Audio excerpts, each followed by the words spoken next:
जिनवाणी channel, Adinath channel, सुधा क्लस एवं पुण्योदय channel के माध्यम से सुन रहे सभी श्रोताओं की ओर से, यहाँ विराजे समस्त श्रोताओं की ओर से गुरुवर के चरणों में बारंबार नमोस्तु नमोस्तु नमोस्तु। आइए आग्रह करते हैं परम पूज्य श्री प्रसाद सागर जी महाराज से कि हे भगवान, श्री पदम सागर महाराज जी से, हे भगवान, जिज्ञासा समाधान के इस उपक्रम को प्रारंभ करने की कृपा करें। प्रक्षणाश्वाध्याय विराम श्री काव्यशयन करो।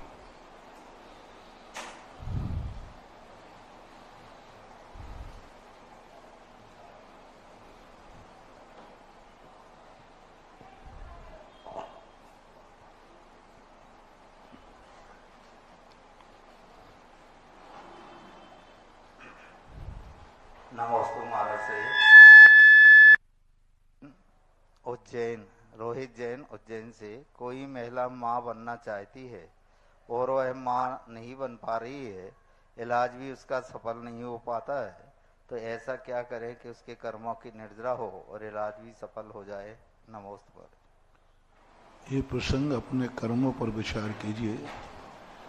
कभी आपने संतान का गर्भपात कराया होगा, कभी आपने अपनी संतान को दुख दिया होगा, कभी अपने शौक और मौज मस्ती के लिए संतान को संस्कारहीन किया होगा।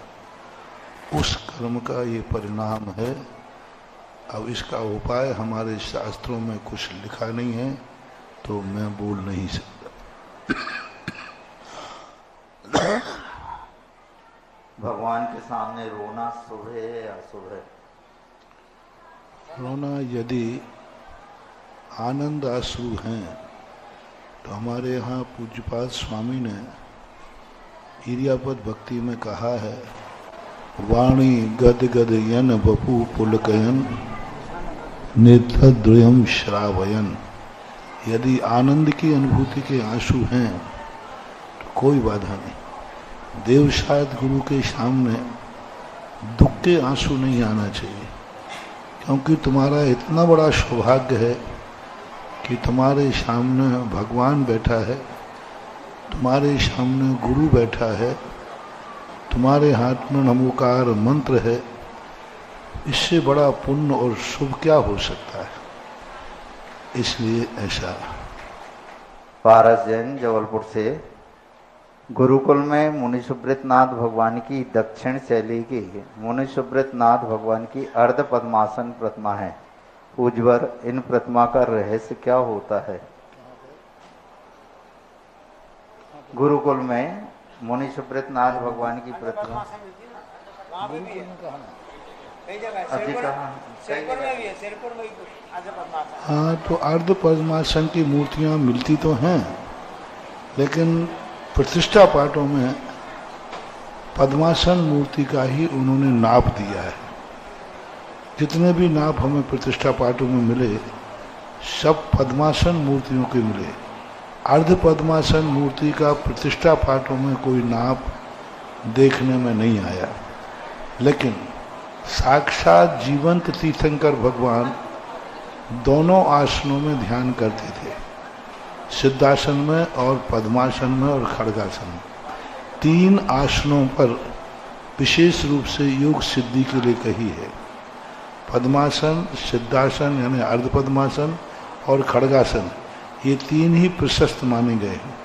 तो उस अपेक्षा से तो ठीक है, लेकिन प्रतिष्ठा पाठों में जितने भी नाप हैं वे मात्र पद्मासन के या सम पैर वाली खड़गासन के ही मिलते हैं। संदीप जैन हटा धमोह से, वो बना देते हैं, शिल्पी लोग हैं। कई बार कितनी मूर्तियां हैं जो आगम सम्मत नहीं हैं, फिर भी बना दी जाती हैं और उसके दुष्परिणाम भी देखने में आते हैं। अर्थ बहुत सारी परेशानियां इसमें हैं। मूर्तियों को बहुत सावधानी से ही बैठाना चाहिए। नाना प्रकार की मूर्तियां, अभी एक मूर्ति की जांच कराई गई, चाइना से बन के आई, वो तो उनको जांच कराई गई तो अंदर लोहा निकला। अंदर पीतल निकला, अभी पोली निकली, पूरी पोली है, 3 परतें लगा दी और अंदर पोली है। बाहर से बहुत अच्छी मूर्ति दिख रही और बहुत बड़ी मूर्ति वहां पर, और 20 टन की मूर्ति लगभग है। विदिशा के पास से कोई सज्जन लाए थे और उन्होंने पूरी मूर्तियां टेस्ट कराई जितनी ये चाइना से बन के आई। ये मूर्तियां अंदर बिल्कुल खोखली हैं, दूसरी निकृष्ट धातु भरी पड़ी है। और वो जैन मूर्ति है ही नहीं, वो तो बौद्ध मूर्ति है। और बौद्ध मूर्तियां ऐसी बनती हैं कि नीचे पोली होती हैं, ऊपर से खोल चढ़ा दी जाती है। बौद्ध मूर्ति सभी ऐसे ही बनती है। 400-400 फीट की मूर्ति कैसे बनेगी? 400 वाली बस वो चद्दर ठोकते जाते हैं और बनाते जाते हैं। तो जितनी ये चाइना की मूर्तियां आई हैं या आती हैं, ये सब शुभ नहीं हैं, अशुभ हैं और आगम सम्मत नहीं हैं। अब अपन लोग, पहले ज्ञान नहीं होता है तो लोग, शिल्पी लोग अपन को ठग लेते हैं, तो अब गलतियां तो हो ही जाती हैं। अपन नवज्ञानी तो है नहीं, अब वो अब पता चल रहा है, पहले पता नहीं था। और कई लोग बनवाने वाले हैं, ब्रह्मचारी हैं, प्रतिष्ठाचारी आदि हैं, इन लोगों को इतना ध्यान रखते नहीं हैं। उनको सब ध्यान रखना चाहिए। प्रतिष्ठा पाठ में यहाँ तक लिखा है कि मूर्ति बनने के पहले जो मटेरियल है उस मटेरियल की जांच प्रतिष्ठाचारी को करना चाहिए। पाषाण के अंदर उन्होंने दिया कि ऐसे पाषाण जिनके अंदर मेंढक हो। एक पाषाण के ऊपर एक लेप आता है, लेप लगा दो तो पता चल जाएगा इस पत्थर के अंदर मेंढक है। हाँ, मेंढक है, पानी है। तो ये सब जांच करने के लिए कहा, शिला पूजन बोलते हैं इसे। अब आज वो तो सब होते नहीं हैं, शिल्पी जैसी बना देता है वैसी बन जाती है और इतना नुकसान, फिर बाद में वो नुकसान होता है। अब ऐसी जो मूर्तियां अभी विदिशा वालों ने जो चेक कराया जांच में, मेरी भी आत्मा का, इतनी बड़ी प्रतिमा, लाखों करोड़ों रुपए की प्रतिमाएं बन गई, बनती गई लाखों करोड़ों की, सबकी आंख में धूल झोंकते रहे बनवाने वाले, और वो बनाते गए, अपन बैठालते गए, लेकिन बहुत बड़े दुष्परिणाम निकल रहे हैं। बहुत साल पहले की घटना है, लगभग होगी 85-86 की घटना। एक मूर्ति में ढालते समय उसने लोहे के गाटर बिछा दिए टुकड़े करके भट्टी में। 11 फीट की, 10.5 फुट की लगभग प्रतिमा थी और पूरा बक्सा बनाया, सिल्लियां जमाई जाती हैं और उन्होंने गाटर जमा दिए बीच में। अब वो मूर्ति जब बन के आई, भाग्य से वो मूर्ति देखने का मौका मुझे मिला। अब मेरी दृष्टि थोड़ी बारीक है, तो एक यहाँ पर एक दाग था काला, तो मैंने कहा ये दाग ठीक नहीं रहेगा, इसको निकालो। तो उसका जितना घिसते जाए वो दाग और बढ़ता जाए। तो मैंने कहा दाग घटना चाहिए, बढ़ क्यों रहा है? बढ़ता गया, वो मतलब 1 सेंटीमीटर से कम था, बढ़ते बढ़ते 1 इंच हो गया। मैंने कहा ये तो बढ़ रहा है, चेक कराओ। जब मूर्ति खुलवाई, कोर्ट केस हुआ और उसमें लोहे के गाटर निकले, सीधे लोहे के गाटर, जो गाटर होते ना, टुकड़े टुकड़े करके रख दिए। बहुत बड़ा केस चला था उसमें। फिर उसके लिए केस ये हुआ, उस दुकान मूर्ति वाले को पुनः मूर्ति बना करके देना पड़ी। कोर्ट से यही निर्णय अंत में हुआ। उसको सजा मिलने वाली थी, लेकिन अपन लोगों को दया आ गई, भाई तू तो मेरी मूर्ति बना के दे दे, बस कुछ नहीं। तो ऐसी बदमाशियां इन पीतल की, तांबे की मूर्तियों में होती हैं। तो मूर्तियों में बहुत सावधान। ये करीबन 30-40 साल पुरानी घटना है।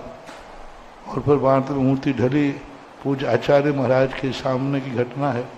आचार्य महाराज ने भी उसको देखा था और पुनः ढली थी। तो अब ऐसी मूर्तियां सारे भारत में आ रही हैं। बहुत सावधान रहो महानुभाव, कहीं ऐसा ना हो कि आप करें अच्छा काम और हो जाए आपके लिए, फिर आप भगवान को बदनाम करोगे। हमने जब से भगवान बैठा ले तब से हमारी पर सदोष भगवान है, आगम क्या करे। तो ये बहुत अच्छा नहीं है। मूर्तियां जांच की गई, अभी वो विदिशा वालों की जांच फोटो रखी मेरे पास, बिल्कुल सीधी पूरी फोटो पूरी है, और अंदर कौन सा काला मटेरियल भर दिया और बाहर से शाइनिंग चमक रही है। बाद में सब बिगड़ जाते हैं, ये होता।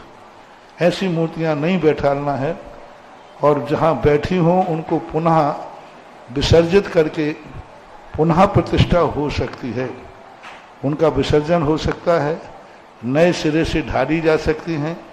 कोई बात नहीं, सदोष हो जाता है, संसार है, 80 नकली माल तो अब है, संसार को तो अपन रोक नहीं सकते, हो जाते हैं, अपनी भी चूक हो जाती है। इसका एक ही तरीका है कि उन मूर्तियों को यथायोग प्रतिष्ठित हो गई हों तो यथायोग प्रतिष्ठाचार्य बैठकर उसका विसर्जन करें और पुनः उनको ढलवा करके निर्दोष प्रतिमाओं को उसी रूप में स्थापित किया जाए, प्राचीन रूप में।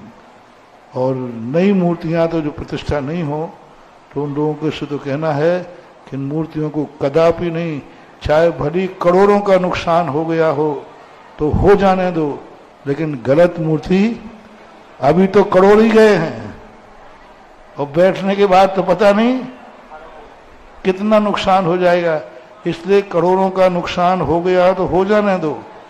लेकिन ऐसी मूर्तियां जिनकी जांच हो रही है, जांच करवा करके निर्दोष बैठा लो। हमारे यहाँ सबका आगम प्रमाण लिखा है, नाप लिखा है, सब लिखा है। इसलिए अर्ध पद्मासन का नाप मुझे देखने में नहीं आया तो मैं तो इसके संबंध में नहीं बोलूँगा, लेकिन साक्षात भगवान ध्यान जरूर सिद्धासन से करते हैं, उल्लेख मिलता है। हार्दिक जैन आगरा से। नमोस्तु महाराज श्री।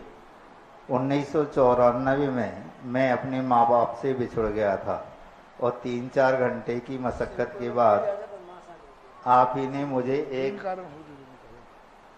गड्ढे में ढूंढ निकाला, गड्ढे में, और अपनी गोद में ला करके माँ बाप को सौंप दिया। तो क्या इस घटना की वजह से मैं पाप का भागीदार बना? 1994 में 3-4 घंटे की मशक्कत के बाद में मुझे एक गड्ढे में से निकाला और अपनी गोद में ला करके माँ बाप को सौंप दिया। तो क्या इस घटना की वजह से मैं पाप का भागीदार बना? अगर हाँ तो इसका प्रायश्चित कैसे करूं? अब पाप का भागीदार कैसे बने? बच गए, पुण्य का हो जाता तो बच गए। और आप आज अच्छे जीवित हो और इतने भाग्य हैं कि आज तुम महाराज से प्रश्न करने के सामने कर रहे हो। ये क्या पुण्य का? पुण्य का उदय। कई स्थानों पर बाबू ऐसे, अभी एक प्रश्न आया था कल परसों, करोड़ों रुपए की मूर्ति पपोरा जी में रखी है, करोड़ों रुपए की मूर्ति बांधकपुर में करोड़ों की मूर्तियों का ऑर्डर दे दिया। इन सब कमेटी वालों से कहना है, करोड़ों रुपए का लोभ मत देखो, आप तो निर्दोष बैठा लो और ऐसी मूर्तियों को बैठालना ही नहीं है।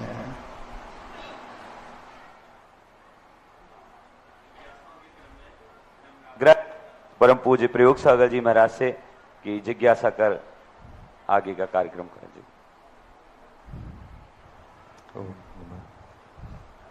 नमोस्तु महाराज जी। तत्वार सूत्र के 9वें अध्याय का 24वां सूत्र है, जहां पर आचार्य भगवान उमा स्वामी महाराज ने वैयाव्रत के 10 भेद या पात्रों का वर्णन किया है। आचार्य उपाध्याय तपस्वी शैक्ष ग्लान गण कुल संग साधु मनोज्ञा नाम। श्रावक या गृहस्थ वैयाव्रत करने आते हैं, होता यह है कि ठीक ठाक करने की जगह ठोक ठाक करके चले जाते हैं। हमारा निवेदन ये है आपसे कि इन सबको वैयाव्रत का महत्व क्या है और किस तरह से करनी चाहिए, क्योंकि इनको ठीक ठाक करने का तरीका आपके पास है, हम तो नहीं समझा सकते। आज ही सुबह या कल का प्रवचन है, कल का ही प्रवचन था कि वैयावृत्ति 2 प्रकार की होती है, एक तुम्हारे लाभ के लिए और एक जब साधु को लाभ पहुंचाना हो। वैयावृत्ति के समय में बहुत अच्छा महाराज जी ने प्रयोग सागर जी प्रश्न किया, बहुत बहुत महत्वपूर्ण चीज है। 4-5 प्रकार की वैयावृत्ति होती है। एक वैयावृत्ति जनरल, कुछ नहीं है, मात्र आप बैठे हैं, क्या बोल रहे हैं, ऐसे ऐसे कर रहे हैं, एक मात्र लाभ लेने के लिए। दूसरी वैयावृत्ति होती है ग्रस्तों में सबसे नहीं कराई जाएगी, जनरल नहीं कराई जाएगी, कुछ विशेष ग्रस्तों को, जो ग्रस्त विशेष समर्पित है, विश्वसनीय है, जो किसी भी प्रकार से धर्म के प्रति गिलानी, अरे महाराज जी तो ऐसा कर रहे थे, महाराज जी तो अपना सिर दबा रहे थे, गिलानी भाव नहीं, जो विशेष रूप से होते हैं उनको। और फिर एक वैयावृत्ति होती है जो ग्रस्तों को नहीं, मात ब्रह्मचारियों से कराई जाएगी। मात ब्रह्मचारी, संघस्थ जो ब्रह्मचारी हैं वे ही वैयावृत्ति करेंगे, ग्रस्त वहां झांक भी नहीं सकेगा। एक वैयावृत्ति है जो ब्रह्मचारी भी नहीं करेंगे, क्योंकि मरीज इतना सीरियस है, वो इस दशा को देख ले तो इनके वैराग्य खत्म हो जाएंगे, ये आगे दीक्षा ले रहे होंगे तो और नहीं लेंगे। अरे भैया ऐसा होता है। फिर क्षुल्लक लोग करेंगे, क्षुल्लक एलक लोग वैयावृत्ति करेंगे। एक वैयावृत्ति है क्षुल्लक एलकों को भी हटा दिया जाएगा, मात मुनिराज करेंगे। और अंत की एक वैयावृत्ति है जिसमें मुनिराजों को भी बाहर कर दिया जाएगा, मात आचार्य करेंगे। दो के अलावा कोई नहीं, मात जो निर्यापक है वही मात करेगा, दो के निर्यापक में भी कोई नहीं, सारे मुनियों को बाहर कर दिया जाएगा। एक निर्यापक, मात निर्यापक है ना आचार्य महाराज, जो रहेंगे वो वहां पर जाकर के रहेंगे, दोनों, बस दो के अलावा वो वैयावृत्ति करेंगे। वो वैयावृत्ति इतनी गूढ़ होती है। एक बार हम लोग इस वैयावृत्ति में बाहर हो गए, हाँ आचार्य से हम लोग वैयावृत्ति कर रहे थे, सल्लेखना का समय था, तो सबको बाहर कर दिया। तो हम लोग, हाँ सब लोग बाहर चलो, सब चलो बाहर चलो। तो आचार्य कहते हैं तुम लोग भी बाहर चलो। अरे हमने कहा हम लोग बाहर चले, हम तो को पूरे 2 महीना से वैयावृत्ति कर रहे, 2 महीना सेवा कर रहे, हम थे, योग सागर महाराज सब थे। तो आचार्य कहते हम लोग तो कह दिया ना तुम लोग भी बाहर जाओ। तो हम लोगों ने, महाराज जी एक आध रुक जाए, कह दिया ना सभी महाराज बाहर जाओ, जोर से बोले आचार्य। अरे अब हम लोगों ने सोचा ऐसी क्या वैयावृत्ति जो हम लोगों से छुपाई जा रही है, और जिस चीज पर बंदेज हो जाए उस पर आकर्षण बढ़ जाता है। तो हम लोग धीरे से खिसक करके दरवाजे के बाजू में खड़े हो गए कि देखो क्या होता है अंदर। तो आचार्य, दरवाजे पे कौन खड़ा है? हम लोग चले गए, और जब फिर भी कान तो उधर ही थे, लोगों ने पता नहीं क्या कर रहे। ऐसी सीरियस वैयावृत्ति, ओहो, देख के दंग रह गया।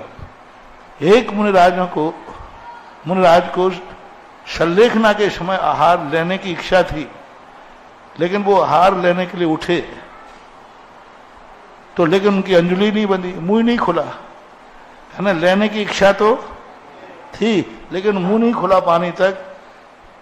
अब क्या करें, इच्छा तो है, और हाथ उठ नहीं रहा, मुंह खुला नहीं। हाथ हम लोगों ने पकड़ भी लिए तो मुंह ही नहीं खुला उनका, बैठ गए। अब उस समय वैयावृत्ति देखना कितनी सीरियस वैयावृत्ति थी।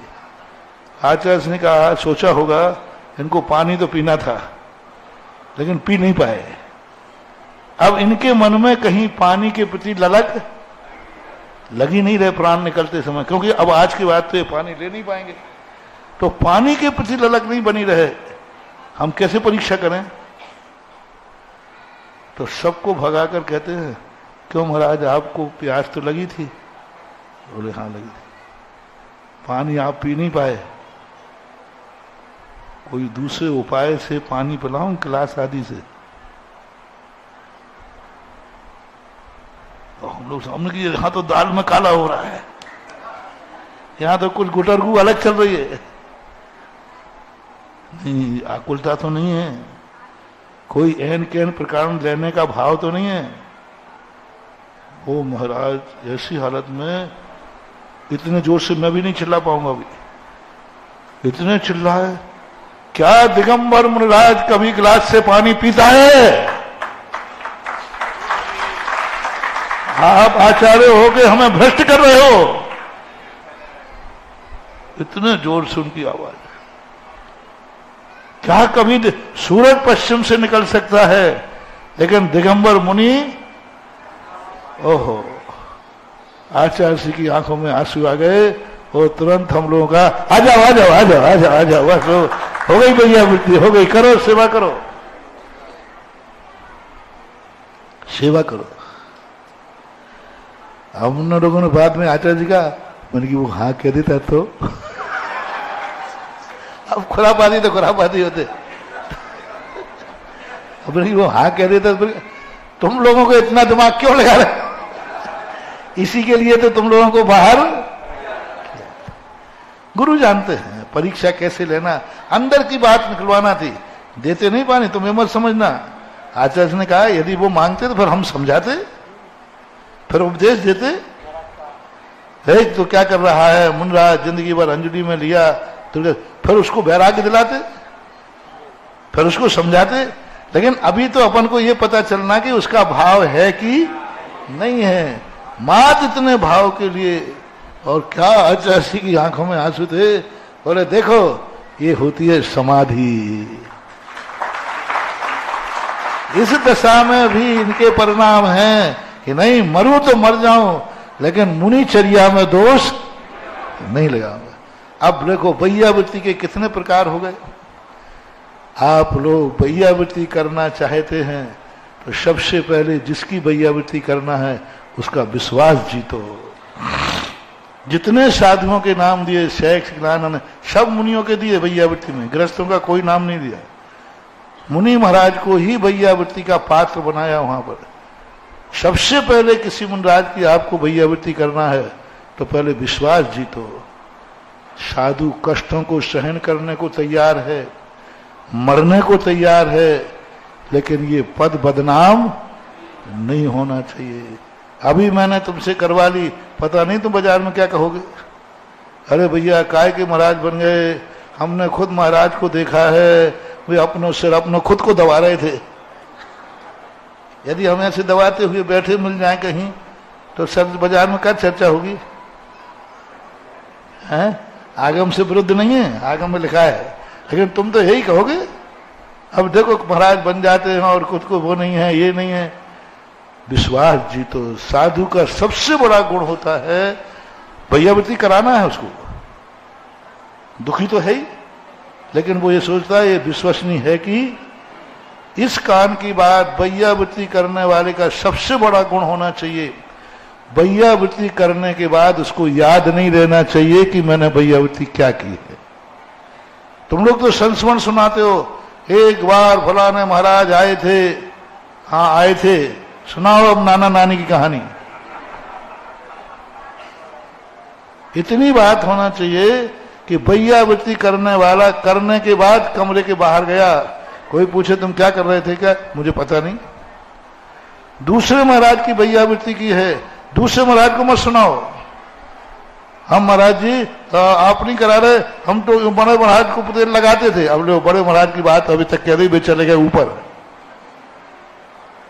तो उस समय अपनी बैयावृत्ति को, जो बैयावृत्ति करता है, ये तो मैं प्रोशन दे रहा हूं, इससे बता रहा हूं, बैयावृत्ति करने वाले को कभी एक महाराज की बैयावृत्ति की, उसको दूसरे महाराज के पास जाके मत कहो, रेफरेंस मत दो, उसका रेफरेंस मत दो। मैंने ये किया इससे वो करा ले, नहीं वो कराएगा नहीं। अच्छा साधु होगा तो वो नहीं कराएगा, वो कहते भैया इसको आदत पड़ी है, आगे हमारा नंबर भी जोड़ देगा। एक बार हम बहुत सी बीमार थे, उदयपुर के कहीं पास की घटना है। तो एक वैद्य जी आए, बोले महाराज जी हमने फलाने महाराज की देशभूषण की भी की है, इनकी की है, इनकी की है, इनकी की है, इनकी की है। अब मैंने कहा वैद्य जी मैं तो ठीक हूं, मैंने कहा भीड़ मैं ठीक हूं, अभी तक तुमने 9 नाम का गिना दिया, 10वां मेरा और जुड़ेगा। मैं बुखार में था, मैंने कहा मैं बुखार में, मैं तुम बैयावृत्ति तो नहीं कराऊंगा, हाथ भी नहीं दिखाया। और वो उसने तो इसलिए सुनाया था कि हम 9 की सुनाएंगे तो ये और अच्छी करा लेंगे। ये साधु की बिल्कुल अपने मन को भी मत बताओ। जो समय तात्कालिक बैयावृत्ति आवश्यक की किया सब भूल जाओ, भूल कर कभी किसी को बताना है तो उनका उदाहरण मत दो, ये कहो ये भी एक दवाई है और मैंने इसकी दवाई कई लोगों पर प्रयोग की है। महाराज का नाम मत लो कि फलाने महाराज को दी थी। चौके में कई लोग आ जाते हैं, महाराज जी आप ये चीज, नहीं बड़े महाराज भी ले रहे हैं। अरे बड़े महाराज, उन महाराज ने भी ले लिया है। अरे भाई तू यहाँ की दलाली क्यों कर रहा है, प्रचार क्यों कर रहा है? उन्होंने ले लिया। इसकी बैयावृत्ति है ना, हाँ। ये भी इसकी बैयावृत्ति है। नहीं, बिल्कुल गलत है। भैयावृत्ति करने वाला, बहुत अच्छा प्रश्न महाराज ने किया। आज वही साधु अपनी भैयावृत्ति नहीं कराते। खास तौर से यदि कोई पंडित आ जाए तो हम लोग मर जाए, लेकिन भैयावृत्ति नहीं कराएंगे पंडितों से, क्योंकि इनकी दृष्टि दुख पे नहीं रहती, इनकी दृष्टि क्या महाराज को ये कराना चाहिए, महाराज को ये करना चाहिए, ये नहीं करना चाहिए, बस इसी में जगह जब तक महाराज चले ऊपर चला जाए। भैयावृत्ति करते समय एक ही बात है कि कैसे बने तैसे हम इसके दुख का निवारण करें। इसलिए विश्वास के साथ, विवेक के साथ, अनुकूलता के साथ करना चाहिए। और सभी चीजों में एक समान नहीं होता। एक साधु को वही चीज नुकसानदायक है, वही चीज दूसरे साधु को फायदा है, तो विवेक होना चाहिए। हाँ, विश्वास, सबसे बड़ा विश्वास जी तो साधु का, इतना विश्वास हो जाए कि ये व्यक्ति कभी भी किसी रूप में कोई गला भी दबाएगा, मार भी डालेगा, लेकिन ये अपने मुख से कभी अप्रभावना नहीं करेगा, ऐसा होना। ऑनलाइन जिज्ञासाओं के बाद आइए चलते हैं ऑफलाइन जिज्ञासाओं में। जिनवाणी चैनल, आदिनाथ चैनल, सुधा क्लश एवं पुण्योदय, यहाँ विराजे समस्त श्रोताओं की ओर से गुरुवर के चरणों में बारंबार नमोस्तु। गुरुवर, दमोह के ही कुछ श्रावकों की एक साथ जिज्ञासा है कि अभी तक हम भक्तामर पढ़ते पढ़ते थक गए, माथा टेकते टेकते घुटने छिल गए, पर अभी तक भगवान तक बात पहुंच नहीं पाई। पर जो सुबह आपने भक्तामर की महिमा सुनाई और भक्त बनने की वास्तविक विधि बताई, तब समझ में आया कि भक्त कैसे बनना है और भक्तामर का वास्तविक अर्थ समझ के भक्ति कैसे करना है। परंतु हे भगवान, यदि किसी मंदिर में भगवान आदिनाथ जी नहीं है तो क्या वही भक्तामर पाठ अन्य भगवान के समक्ष पढ़ा जा सकता है? हमारे भगवानों में कोई नाराजगी नहीं होती कि तुम इनकी पूजा कर लोगे तो अजित नाथ नाराज हो जाएंगे, संभवनाथ नाराज हो जाएंगे। इसीलिए मिटाने के लिए देव शास्त्र गुरु पूजा रची, जिसमें देव में सब आ जाते हैं, लेकिन अलग भगवान की भी करने में कोई दोष नहीं है। यही भक्तांबर आप 24 भगवानों के सामने पढ़िए, बाहुबली भगवान के सामने पढ़िए, पढ़ने में कोई बाधा नहीं है, क्योंकि पढ़ते समय मुद्रा देखी जाती है। मुद्रा, वीतराग मुद्रा है कि नहीं, बस मुद्रा है तो आप मुनिराज के सामने भी पढ़ सकते हो, क्योंकि वहां मुद्रा का सवाल है। भक्तांबर पाठ में महाराज के सामने पढ़ने में कोई बाधा नहीं, पढ़ सकते हो, क्योंकि वीतराग मुद्रा सामने होना चाहिए। भक्तामर की कक्षा सुबह गुरुदेव के ही मुखारबिंद से 8 बजे संपन्न होती है, जो कि लाइव चलती है, और उसी कक्षा का पेपर भी रात्रि 9 बजे आपको ऑनलाइन प्राप्त होता है। तो आप कक्षा भी पढ़ सकते हैं और आपने आखिर क्या समझा ये पेपर देकर भी समझ सकते हैं। पेपर में जो प्रथम स्थान प्राप्त करता है उसको अगले दिन की कक्षा में यहां से पुरस्कृत किया जाता है, तो आप पार्टिसिपेट कर सकते हैं। जिज्ञासा कर रही हैं श्रीमती बड़जात्या जी, उसके बाद तैयार रहेंगे पंडित प्रभात कुमार जैन दमोह। मेरे भगवान के चरणों में त्रिबार नमोस्तु नमोस्तु नमोस्तु। गुरुवर, एक माँ को अपनी बेटी की शादी में क्या क्या देना चाहिए? सोना चांदी कपड़े तो सभी देते हैं, लेकिन ऐसी क्या चीज देना चाहिए जिसका उसका भविष्य उज्जवल हो? सबसे बड़ी साल है, जितने साल की वो हो जाए उतने साल के संस्कार उसके साथ दे देना चाहिए। अपने परिवार के संस्कार, गुरु के संस्कार, धर्म के संस्कार, क्योंकि नए स्थान पर जाता है तो उसके लिए हर चीज नई होती है, तो वो अपने खुद के संस्कारों को वहाँ ले जाए और वो संस्कार इतने अच्छे हों कि वो आचरण वहाँ पालन करे और प्रशंसा पीहर के कुल की होना चाहिए। पंडित प्रभात कुमार जी, इसलिए विनय विनम्रता ये न सिखाएं कि तुम किसी से दबना नहीं। किसी से, आजकल की माताएं ज्यादातर, अरे तुम तो ऐसा करना, अरे जेठानी से डरना मत, देवरानी क्या कहते, वो बहुत सारी बातें होती। नहीं, ये नहीं सिखाना, सदा सिखाना छोटे बन के रहना, विनय के साथ रहना। देखो कितनी अच्छी प्रथमान योग में कथा आती है, सबके सोने के पहले उठना, जागने के पहले उठना और सबके सोने के बाद सोना। जब घर के बड़े बुजुर्ग सो जाए तब तुम सोने का भाव करना। घर में बड़ा बुजुर्ग जाग रहा है तो कभी बहू को सोना नहीं चाहिए, ये संस्कार दो। सबसे पहले सोने के पहले उठ जाएं, क्योंकि उठने के पहले एक मोटिवेशन है वास्तु का, सबसे ग्रह लक्ष्मी किसे कहते हैं? जो घर में उठने के पहले जो पुरुष वर्ग जो उठे उनको घर के दरवाजे पर कहीं कचरा नहीं दिखना चाहिए, यानी पुरुषों के उठने के पहले घर में झाड़ू लग जाना चाहिए। यदि उठते ही उन्हें कहीं पॉलीथिन दिख गया कचरे का, उठते ही दरवाजे पर कचरा दिख गया, तो उनके लिए अशुभ माना जाता है। तो इसलिए सुबह सुबह उठना है इस प्रकार से, घर में खाने की वस्तु हो या नहीं हो, लेकिन सबको पहले खिलाना, बाद में स्वयं खाना चाहिए, सबके खिलाने के बाद। पर ये 2-4 गुण आ गए तो वह उस घर में लोग उसे देवी मानेंगे, लक्ष्मी मानेंगे, इतनी तो है। और श्री पंडित राज प्रभात जी तैयार रहेंगे। श्री राजेंद्र कुमार जी धनबारा ललितपुर। जय बोलो संत शिरोमणि आचार्य गुरुवर विद्यासागर महाराज की जय। उनके लिए मैंने 2 पंक्तियां लिखी हैं। ये वो सूरज हैं, ये वो सूरज हैं जिनकी न डूबेगी कभी किरण, ये वो सूरज हैं जिनकी न डूबेगी कभी किरण, और शाम होगी तो सितारों में बिखर जाएगी, शाम होगी तो सितारों में बिखर जाएगी। मेरी जिज्ञासा है महाराज जी, हम लोग हर दिन पूजा में पढ़ते हैं कि 2.5 दीप में विराजमान 3 कप 9 करोड़ मुनिराजों की नमस्कार करते हैं।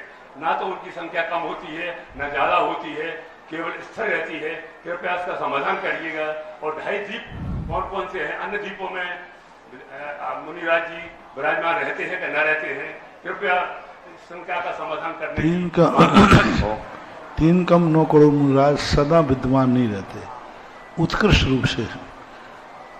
शर्वाल सिद्धि की पंजी परिशिष्ट में पीछे इस सब का प्रभाचंद जी ने संग्रह करके दिया है कि ये संख्या हाईएस्ट संख्या है, कम संख्या नहीं होती। कम संख्या का अर्थ अभाव भी नहीं होता है, लेकिन 19-20 जैसे 3 कम 9 करोड़ हैं तो कभी 50 कम हो गए, 100 कम हो गए, 200 कम हो गए। ये हर गुण स्थान की संख्या हाईएस्ट मानी गई। और ये मुनिराज 2.5 दीप में ही होते हैं, जो 2.5 दीप कहलाते, जम्बू दीप, धात के खंड और आधा पुष्करार्ध। ये 2.5 दीप में ही मनुष्य पाए जाते हैं, और मनुष्य पाए जाते तो मुनिराज मनुष्यों में से होते। 2.5 दीप के बाहर मनुष्य हैं ही नहीं, त्रियंश ही त्रियंश होते हैं, इसलिए 2.5 दीप से बाहर नहीं होते। 6ठे गुण स्थान से 14वें गुण स्थानों की संख्या है। जिज्ञासा कर रहे हैं श्री राजेंद्र जी, तैयार रहेंगे। पूर्व स्नातक श्री दीपेश जी शास्त्री। श्री सुधा सागर जी महाराज के चरणों में त्रिवार नमोस्तु, मुनि संघ के चरणों में नमोस्तु, छुल्लक जी के चरणों में क्षामी।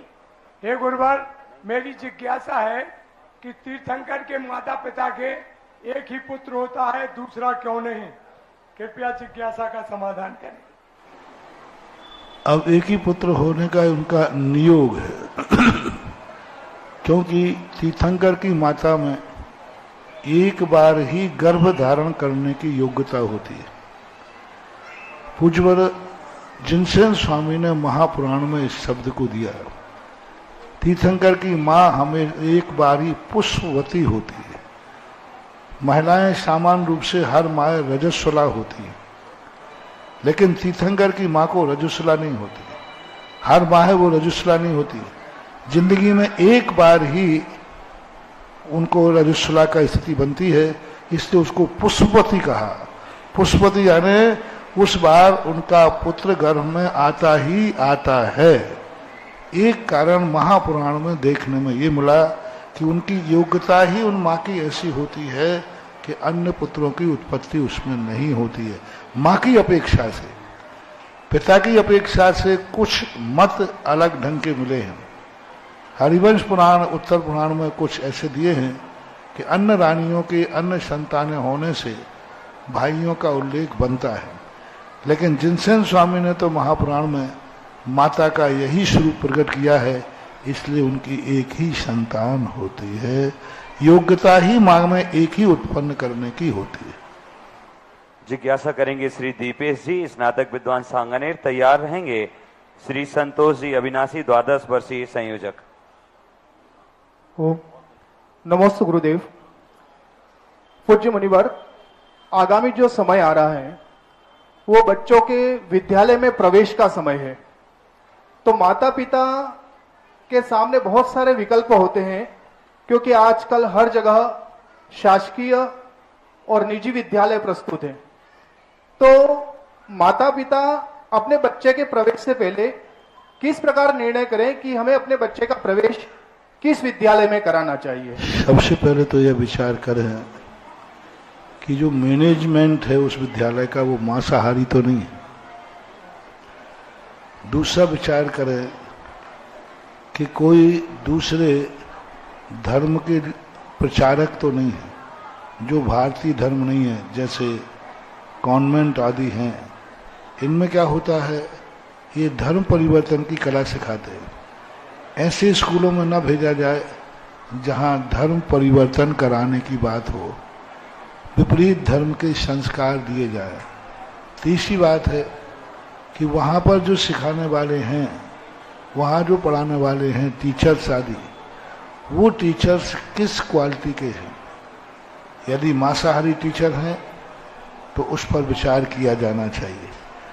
और फिर चौथे नंबर पर ये सोचना चाहिए कि जहाँ तक हो सके अपने आचार विचारों से मिलने वाला मैनेजमेंट हो, वहाँ करना चाहिए। अंत में यदि उसी पढ़ाई के लिए जैन विद्यालय है तो सबसे पहले अपने बच्चे को जैन विद्यालय में डालना चाहिए। चाहे कमेटी, कई लोग क्या होते हैं, जैन विद्यालय हैं, घटिया विद्यालय की नहीं, बहुत अच्छे विद्यालय हैं। दूसरे लोग जहां प्रशंसा कर रहे, दूसरे लोग डोनेशन से कर रहे, बहुत अच्छा विद्यालय, रिजल्ट भी अच्छा है, लेकिन जैनी कहता मैं उस विद्यालय में तो नहीं जाऊंगा क्योंकि वहां के अध्यक्ष से हमारी लड़ाई है। मैनेजमेंट हमारी कमेटी का नहीं। मैंने उन बापों को समझाया, मैंने कि मूर्ख हो, तुम्हारी कसाई के कारण से तुम अपने बेटे के दुश्मन क्यों बन रहे हो? बेटे की लड़ाई तो नहीं है कमेटी से, बेटी की लड़ाई तो नहीं है अध्यक्ष से। बेटा जाकर के वहां कोई संस्कार सीखेगा, जैन दर्शन सीखेगा, और तुमने बेटी की कसाई में किसी क्रिश्चियन स्कूल में डाल दिया तो वहां से वो अंडे शाकाहार हैं ये मान के खा जाएगा, वहां मांसाहार। तो कम से कम सब माँ बाप को, यदि कोई जैन स्कूल है और पढ़ाई अच्छी है तो वहां कमेटियों के प्रति आपके राग द्वेष बीच में ना आए। सबसे पहले वो जैन स्कूल में जैन बच्चे को पढ़ना चाहिए। और मेरा तो हमेशा कहना है कि जैनियों को अपने स्कूलों का स्टैंडर्ड मेंटेन करना चाहिए। इतने अच्छे स्कूल खोलना चाहिए कि कम से कम दूसरे पढ़े या नहीं पढ़े, जैनी का हर बच्चा जैन स्कूल में पढ़े, उसका नाम है जैन स्कूल। आजकल जैन स्कूल जितने छोटे में चल रहे उसमें एक जैनी नहीं पढ़ता। सैकड़ों साल से पुत्री शाला चल रही है, इतनी पुरानी है, आज उसमें एक जैन पुत्री नहीं है। क्यों नहीं है? क्योंकि उसका इतना स्टैंडर्ड मेंटेन नहीं है। इसलिए जैनियों को अच्छे स्कूल खोलें, और अच्छा स्कूल खुलता है तो जैन समाज को संकल्प करना चाहिए कि हमारा बच्चा जैन स्कूल में ही पढ़ेगा। आप एक अलग क्रिश्चियनों से देखना, यदि क्रिश्चियन स्कूल है और उसी पढ़ाई के दूसरे स्कूल हैं तो क्रिश्चियन हमेशा दूसरे स्कूल में नहीं भेजेगा। किस में पकड़ाएगा? क्रिश्चियन स्कूल में ही पढ़ने बच्चे को भेजेगा, वहां वो भेदभाव नहीं करते। लेकिन जैनियों में सबसे बड़ा दुर्गुण है कि जैन स्कूल में जैनियों के बच्चे नहीं पढ़ाएंगे, क्योंकि कमेटी से उनका राग द्वेष है, उनके ग्रुप की कमेटी नहीं है, उनके अनुकूल कमेटी नहीं। बच्चे का भविष्य बिगड़े तो बिगड़े, लेकिन उनकी कसाई नहीं बिगड़ना चाहिए। ऐसा होता है, ये नहीं होना चाहिए। श्री संतोष जी द्वादश वर्षीय संयोजक तैयार रहेंगी। श्री मोहित जी तहसीलदार दमोह। परम पूज्य मुनि सुधासागर जी महाराज के चरणों में त्रैवान नमोस्तु नमोस्तु नमोस्तु। पूज्य मुनि संघ के चरणों में नमोस्तु नमोस्तु नमोस्तु। महाराज जी, मेरी जिज्ञासा है कि भगवान के पंच कल्याणक के समय, मोक्ष कल्याणक के समय अक्सर कुछ शब्द आते हैं, जैसे तेला, शुक्ल ध्यान, योग निरोध, अंतर्मुहूर्त, एक समय। इन शब्दों का क्या अर्थ है, कृपया समझाने की कृपा कीजिए। अब जो शुक्ल ध्यान वगैरह हैं उस समय वो ध्यान करते हैं, उस समय उनके कार्य को देख करके ये नाम संज्ञा अनादि अनंत काल की है। अंतर्मुहूर्त का अर्थ होता है कालवाचक, 48 मिनट के अंदर अंदर जो कार्य होता है उसे अंतर्मुहूर्त का कार्य कहते हैं। एक समय एक ऐसी अंतिम इकाई है जिससे छोटी नहीं की जा सकती।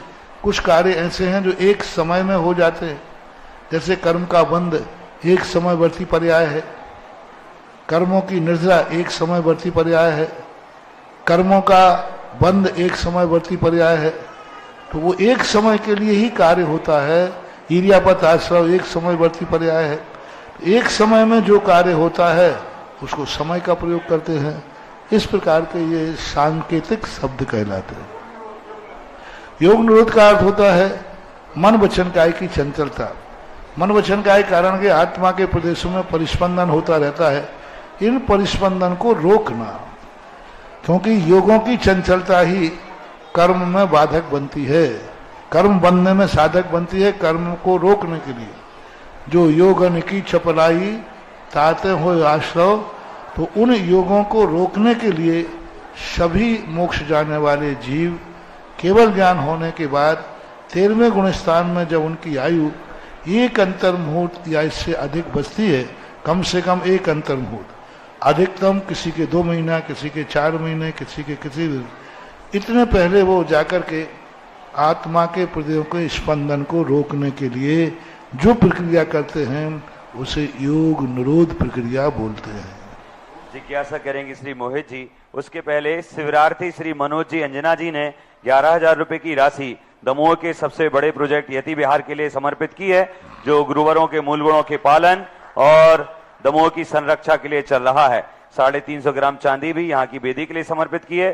सिंगई मंदिर की बालिका मिष्टी जी ने भी बेदी निर्माण में गुल्लक दान की चांदी दी है। साथ ही साथ शिविरार्थी श्री शिक्षिका श्रीमती मीरा जी ने भी 11,000 रुपए की राशि यहाँ के लिए समर्पित की है। जिज्ञासा करेंगे श्री मोहित जी और तैयार रहेंगे श्री दिलेश जी जैन मिलन परिवार। हे तीर्थ चक्रवर्ती गुरुदेव के चरणों में नमोस्तु नमोस्तु नमोस्तु। मंच पर विराजित सभी मुनिराजों के चरणों में नमोस्तु। इच्छामि इच्छामि इच्छामि। हे महाराज श्री, साहित्य में एक दोहा आया है और उसमें यह कहा गया है कि यह तन बिस की बेलरी, गुरु अमृत की खान, और शीश दिए यदि गुरु मिले तो भी सस्ता जान। हे महाराज श्री, ऐसा सदगुरु का महत्व बताते हुए लिखा है कि शीश दिए, तो ऐसा क्यों है कि जान से भी लगा करके भी यदि आपको गुरु मिले तो भी आप प्राप्त कर लीजिए।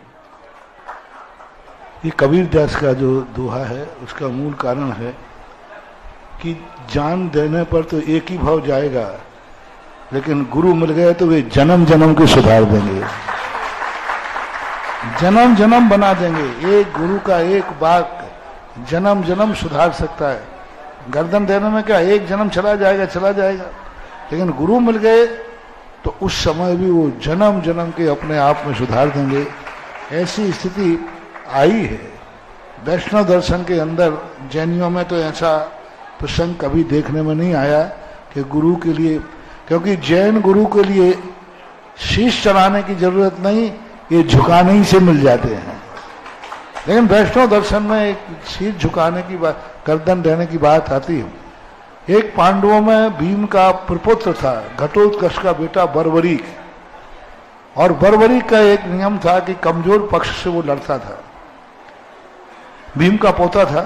जैसे वो युद्ध में सामने आया तो उस समय सब लोग खुश हो गए, लेकिन श्री कृष्ण चिंता में पड़ गए कि जैसे ही दुर्योधन कमजोर पड़ेगा बर्बरी उस पक्ष में चला जाएगा, और जिस पक्ष में बर्बरी खड़ा है उस पक्ष को कोई जीत नहीं सकता।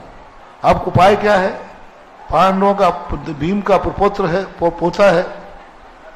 अंत में राजनीति तो यही कहती है, श्री कृष्ण उसके गुरु थे, क्योंकि प्रारंभ में श्री कृष्ण ने उसको ज्ञान दिया था और उस ज्ञान के कारण वो गुरु मानता था।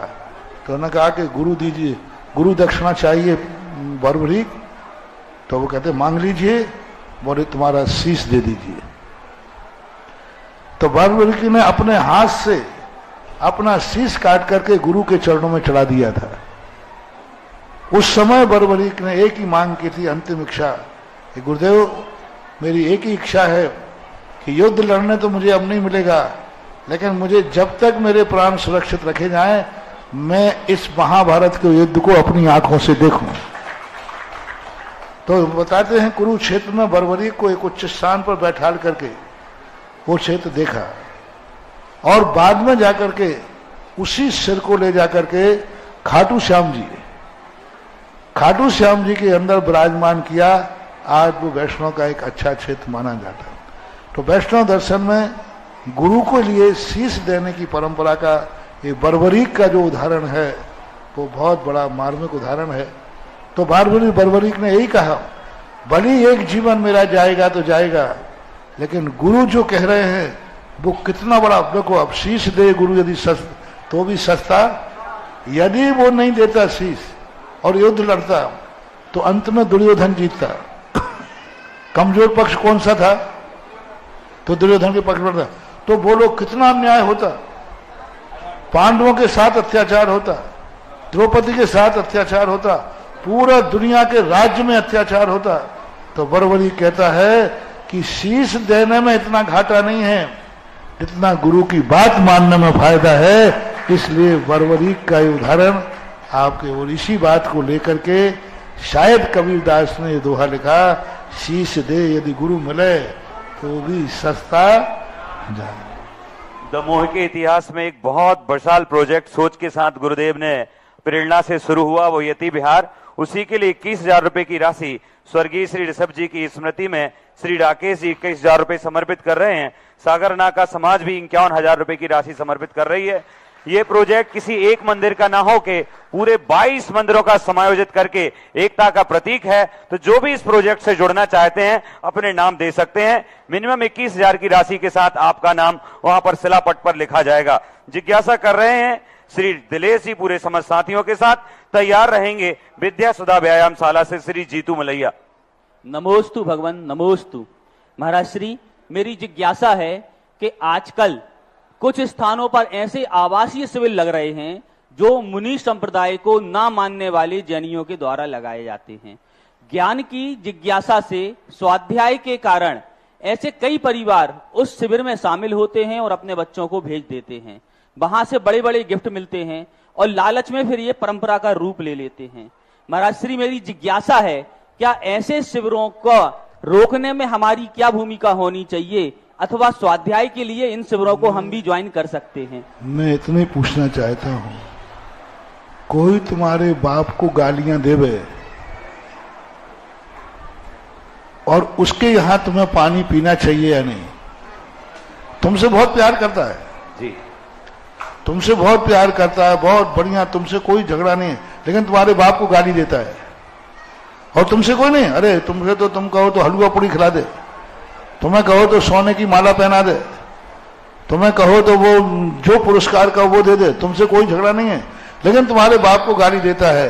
तो मुझे दमोह वाले बताएं, वो सोने की चैन, वो सम्मान का फल, वो तुम्हें जो प्यार दे रहा है, जो ज्ञान दे रहा है, सब कुछ दे रहा है, और एक और तुम्हारे बाप को गाली दे रहा है, तो क्या वहां तुम्हें पानी पीना चाहिए या नहीं? मैं समाज से बोलता हूं, आप लोग बस यही है, तुम्हारा बाप तुम्हारा धार्मिक गुरु है, जो गुरु और मुनियों को नहीं माने वहां वो कितना भी सम्मान दे तो नहीं जाना चाहिए। और यदि जाता है तो वो वही निकृष्ट है कि बाप को भली गाली दो तो दो, हमें तो लस्सी पिलाइए। वो बालक मूर्ख है जो कहता है कि बाप को कुछ भी करो, हमारे लिए तो सम्मान मिल रहा है। इसी प्रकार तुम्हारे मुनियों को जो नहीं मानता है, मुनियों के प्रति अशब्द बोलते हैं, मुनियों को जो स्वीकार नहीं करते हैं, मुनियों की नवदा भक्ति नहीं करते हैं, वहां यदि 3 लोग का भी राज्य मिले तो भी ठुकरा देना चाहिए। और एक ही शर्त होना चाहिए कि भले तुम कुछ भी मत दो, लेकिन मेरे गुरु, मेरे मुनि महाराजों के प्रति आपका, तो सबसे पहले ये देखिए कि आपके मुनियों को, आपके गुरुओं को वो मानता है या नहीं। यदि वो मुनियों के प्रति बुरे भाव रखते हैं तो वहां किसी प्रकार जाना नहीं चाहिए और अपने लोगों को जाने देना नहीं चाहिए। लोग कहें भी कि भाई वहां ज्ञान लेने में क्या बुराई है, लोग कहें कि ज्ञान लेने में क्या बुराई है, पढ़ाई तो रहे हैं, तो उनको यही उदाहरण देना कि वो ज्ञान तो तुम्हें दे रहे हैं लेकिन तुम्हारे बाप को गाली दे रहे हैं। वो सबको दे रहे हैं, तुम्हारे गुरु को वो बुरा भाव कर रहे हैं, गुरु की निंदा कर रहे हैं। ऐसे स्थान पर आपको नहीं करना चाहिए। यही सूत्र मैंने सारे राष्ट्र के लिए दे दिया, सारी दुनिया के लिए दे दिया। अब इससे अच्छा सूत्र और क्या दें बताओ। और इसके बावजूद भी जो बाप द्रोही है वे जाए तो जाए, हम और क्या कर सकते हैं। बच्चों को भेज के, छोटे छोटे बच्चों को कह दिया नहीं होना चाहिए। जिज्ञासा कर रहे हैं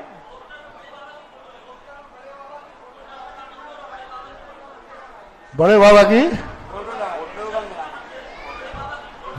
फोटो तो दिन लगा दी, क्योंकि बड़े बाबा है नहीं। ऐसा नहीं होना चाहिए। वो उनकी बदमाशी है, लुभावना विज्ञापन कहलाता है। उन्हीं बड़े बाबा की फोटो लगा रहे और उन्हीं बड़े बाबा की पूजा अभिषेक करना व्यवहार है, संसार का कारण है ना। बड़े बाबा की फोटो तो लगा रहे हैं, लेकिन उनके प्रति कितना बुरा भाव लग रहा है, क्योंकि पूजा पाठ करना व्यवहार है, बंद का कारण है, सोने की बेड़ी लोहे की बेड़ी। तो ये घर बुला करके अपमान करने वाली बात है। गुरुदेव ने उत्तम समाधान हम लोगों को मार्गदर्शन दिया। जिज्ञासा कर रहे हैं जीतू मलैया विद्या सुधा व्यायामशाला की ओर से, तैयार रहेंगे श्री महाराजन जी। जय बोलिए कुंडलपुर वाले बड़े बाबा की जय। पूज्य गुरुदेव के श्री चरणों में बारंबार नमोस्तु। पूज्य गुरुदेव, हम सभी की यह जिज्ञासा है कि आपके परम आशीर्वाद से दमोह शहर में एक अत्याधुनिक व्यायामशाला का निर्माण शीघ्र हो गया है। विगत एक हफ्ते में ही यह कार्य पूरा हो चुका है। आपका परम उपकार ऐसा हम लोगों पर रहा कि ये हम कर पाए। अब सिर्फ हम लोगों को एक जिज्ञासा है महाराज जी, इसके संचालन में थोड़ा सा व्यवधान आ रहा है। कृपया कर मार्गदर्शन करें कि हम इसकी क्या नियमावली बनाएं और कैसे इसका संचालन करें गुरुदेव।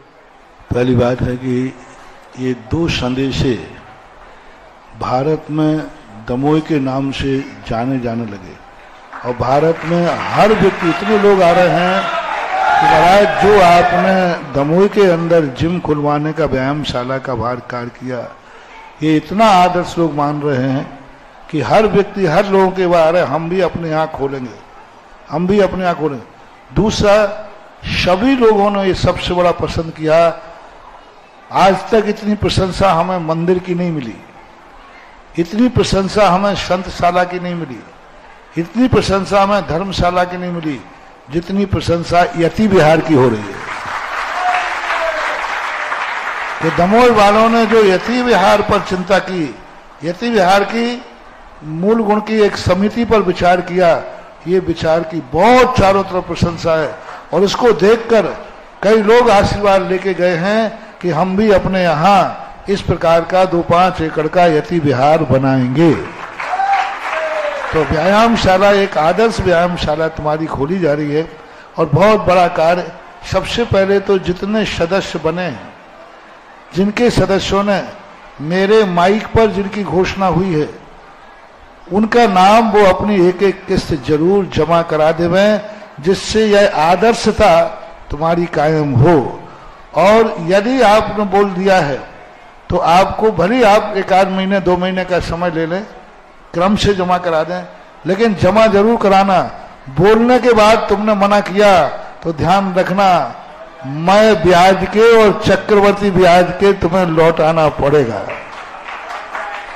वो कहीं ना कहीं तुम्हें तकलीफ देगा, कहीं ना कहीं वो तुम्हारी खोट करेगा, क्योंकि तुमने यहाँ एक ऐसी आदर्श व्यायामशाला के बोला है। और बोलने के बाद तुमने, अरे हमने तो इसलिए, वो एक तो कहता महाराज जी मैंने तो इसलिए बोल दिया था कि खुलना तो है ही नहीं, क्योंकि वो दमोह को जानता है कि यहाँ बड़ी बड़ी बातें होती हैं और कार्य तो कुछ होता नहीं। तो यहाँ होना तो है ही नहीं, ठोकर में महाराज जी का आशीर्वाद मिल रहा है तो ले लो। उनका हमें क्या मालूम कि यहाँ इतनी जल्दी खुल जाएगी। अरे अभाग्य मानो, ऐसा भाग्य मानो कि जिस संस्था का हमने ट्रस्टी बने, वह संस्था इतने जल्दी खुली नहीं गई, चालू हो गई। तो सभी लोग, जितने लोगों ट्रस्टी बने, अपनी प्रथम किस्त जरूर जमा कराना, क्योंकि एक बार तुम आशीर्वाद ले चुके हो, ये निर्माण की कोटि में आएगा। यदि आपने किस्त जमा नहीं कराई तो वो निर्माल खाने का जो दोष लगता है वो निर्माल का दोष आएगा, क्योंकि संकल्प है तुम्हारा 10 साल का। 10 साल का है तो पहली किस्त में आपको 90,000 का दोष नहीं लगेगा। कितने का लगेगा? 10,000, क्योंकि आपका 1 साल का 10,000 रुपया बोला है, तो 10,000 रुपये देना है, वो निर्माल बनेगा। 90,000 तो अगली साल का फिर अगली साल होगा। तो ये स्थितियां आप गलती न करें, निर्माल के भागीदार नहीं बने। घोषणा की है तो हर्ष के साथ देना चाहिए, और अपने आप में कोई गरीब आदमी है तो उसके लिए आप थोड़ा समय ले लो कि भाई हम 10,000 भी 5 बार में दे देंगे, 2 बार में दे, लेकिन ये नियम गरीबों के लिए है, नहीं तो सारे अमीर भी इसी में आ जाएं। नियम गरीबों का बनता है और पालते अमीर हैं, ऐसा नहीं करना।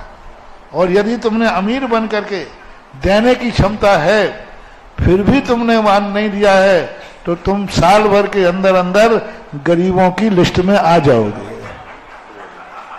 हाँ, ये भी कान खोलो, हमारे पास हर चीज साइड इफेक्ट हम पहले बताते। हाँ, हमारा स्नेचर साइड इफेक्ट पहले। यदि आपने कहा कि महाराज ने तो कह दिया साल भर में 2 किस्तों में 3 किस्तों में हम अपन 1-1 हजार रुपया 10 किस्तों में देंगे, लेकिन ये किसके लिए है? और अमीर ने यदि किया तो देखना साल भर में उसमें कहीं ना कहीं धंधे पानी में गरीब के बराबर आ जाएगा। फिर मत रोते हुए आना, हमने पहले आपसे कह दिया। इससे ऐसी गलती नहीं करना। दूसरी बात है, यह जो संस्था जो व्यायामशाला है, यह पंचायत कमेटी की राइट हैंड बनाई जा रही है। पंचायत कमेटी की शक्ति है, पंचायत कमेटी का प्राण है, पंचायत कमेटी का संबल है। सदा पंचायत के साथ तुम्हें खड़े रहना है। पंचायत ने जहां कह दिया कि यहां तुम्हें पूरे व्यायामशाला को खड़े रहना है, तो व्यायामशाला एक पैर पर पंचायत का आर्डर मानेगी, टेक टू आर्डर। हमने अलग से कोई संस्था नहीं बनाई है, हमने अपनी पंचायत की शक्ति बढ़ाई है। अंतर आ गया ना? अलग संस्था बनाना और पंचायत की, और आपका पंचायत के विधान में ही आपको अंदर कर दिया जाएगा और वही आप चलाएंगे। और इस व्यायामशाला में ध्यान रखना, जैन सिद्धांत की आमना को दिगंबर जैन ही इसमें व्यायाम करने जाएगा, क्योंकि हमने कई स्थानों की व्यायामशाला देखी है, जैनी कम होते जाते हैं, दूसरे लोग आकर के उस पर अतिक्रमण कर लेते हैं और इतनी ज्यादा गुंडागर्दी हो जाती है कि बहुत गलत हो जाता है। इसलिए मेरा कहना है कि व्यायामशाला जितनी भी जहां भी खोलें, वो व्यायामशाला, हम अजैनों को मना नहीं कर रहे हैं, अजैन लोग अपनी खोलें, हम उसके लिए आशीर्वाद देते हैं। अजैन लोग अपनी व्यायामशाला खोलें, जैन अपनी खोलें, सब लोग खोलें। सब जाति वालों से मेरा कहना है, सभी जाति वाले अपनी व्यायामशाला खोलते हैं तो कोई ऐतराज नहीं, लेकिन दिगंबर जैनी में मां दिगंबर जैनी ही इस व्यायामशाला में व्यायाम करने जाएगा, कोई अन्य नहीं। चाहे अखाड़ा हो, चाहे तलवारबाजी हो, और चाहे जिम का कोई, चाहे वो कोई भी, और मादक आदि पदार्थ उसका प्रयोग न करने वाला हो। 15 साल से कम उम्र, हम इसलिए बुलवा रहे हैं लोग हमसे, और मैं भी बोल रहा हूं, जिससे दूसरे लोग खोलना चाहें दूसरे नगर में तो उनको नियम मालूम होना चाहिए कि दमोह में क्या नियम बनाए गए। 15 वर्ष से नीचे हुई बालक को नहीं लिया जाएगा, मतलब व्यायाम नहीं करना जाएगा। सैनिटाइजर एवं टावल लाना कभी भी सभी को अनिवार्य होगा। जैन भवन परिसर में लिफ्ट का अनुशासन रखना पड़ेगा। परिसर के बाहर पार्किंग निर्धारित होंगे।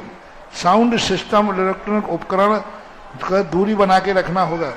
व्यायामशाला में व्यायाम करने वाली मशीनों का अच्छा प्रशिक्षक होना चाहिए। 2-4 महीने के लिए अच्छा वेतन देकर के भी प्रशिक्षक रखना चाहे तो साल 6 महीने के लिए रख लेना चाहिए, वेतन को नहीं देखना चाहिए। व्यायामशाला का समय निश्चित होना चाहिए, ऐसा नहीं 24 घंटे खुली रहे। सुबह 5 बजे से लेकर सुबह 10 बजे तक, और शाम को 5 बजे से लेकर रात के 10:30 बजे तक व्यायामशाला का खुलने का समय होना चाहिए।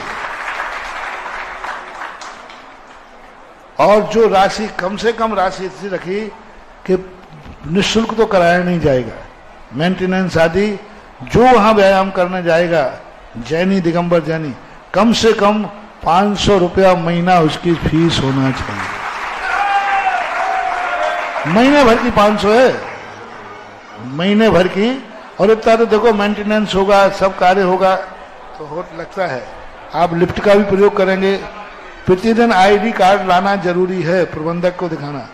डंबल, व्यायाम आदि सामग्री यथा स्नान बाकी सब सामान है।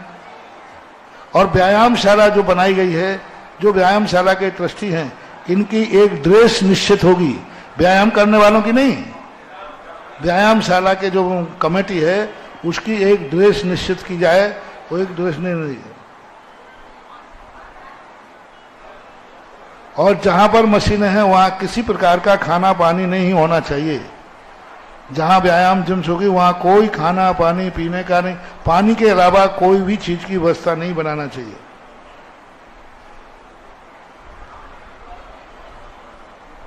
बाकी सब सामान है। और एक फार्म भरना जरूरी होगा। जो व्यायाम करने जाएंगे वो फार्म भरेंगे और फार्म में सारी शर्तें कमेटी ने लिखी है। और आपको बस पंचायत कमेटी के अंडर में ही आपको कार्य करना है। और सब ट्रस्टियों से मेरा कहना है, जो भी आप लोग ट्रस्टी बने हो, आज नहीं कल, साल भर के बाद देखना, आप गर्व करोगे कि मैं ऐसे जिम का, व्यायामशाला का ट्रस्टी हूं। पंचायत चुनाव कराएगी, लेकिन चुनाव किसमें से होंगे? ट्रस्टियों में से ही चुनाव होंगे। ट्रस्टी के बाहर का व्यक्ति कोई भी मैनेजमेंट कमेटी में नहीं आएगा। और मैनेजमेंट कमेटी का क्या खाका रहेगा, क्या रहेगा, वो बैठ करके समय पर बता दिया जाएगा। उस पर विचार विमर्श चल रहा है। जिनवाणी चैनल ने 20 मिनट इसका एक्सटेंशन कर दिया है आप सबकी जिज्ञासाओं को देख करके। जिज्ञासा कर रही हैं नवकार मंडल की पूरी समिति, श्रीमती साहब सिल्वर जी। उसके बाद तैयार रहेंगे श्रीमती डॉक्टर पूजा जी दमोह। नमोस्तु गुरुवर, नमोस्तु। मेरी जिज्ञासा यह है कि हे गुरुवर, हम ऐसे प्रतिपल प्रति समय ऐसे क्या विचार, अच्छे भाव रखें कि अगर हमारा मरण होता है तो हमारा समाधि मरण हो और हमें सदगति की प्राप्ति हो।